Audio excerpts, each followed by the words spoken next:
Hey nerdy knitters, in this video we're looking at the crochet cast on. It's really simple to do. It's often used for provisional cast on, but not always.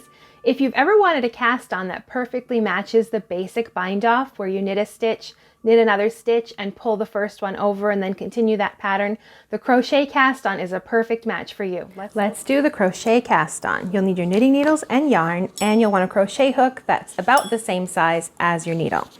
To start, you'll want to make a slip knot and put it on the crochet hook.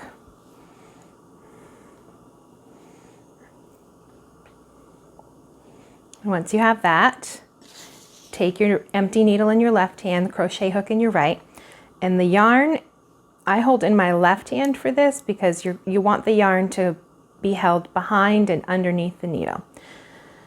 So we have your yarn, it's underneath your knitting needle. You bring your crochet hook around, grab the yarn over the top of the needle, and then pull it through the loop that's on your crochet hook, and you've cast on one stitch right there.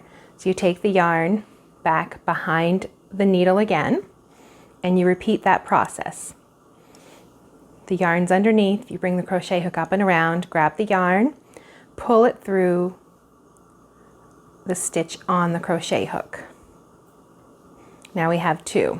Bring the yarn back around the needle again, crochet hook up and around and over the needle, scoop the yarn through the stitch on the crochet hook. Now there's three. You keep casting on until you have all of the stitches you need minus one.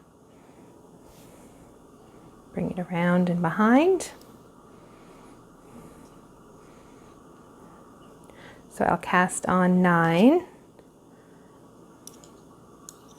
up and over, bring it back behind,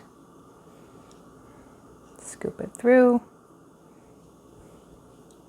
2, 4, 6, 7, oops, yarn behind, needle over, there's 8,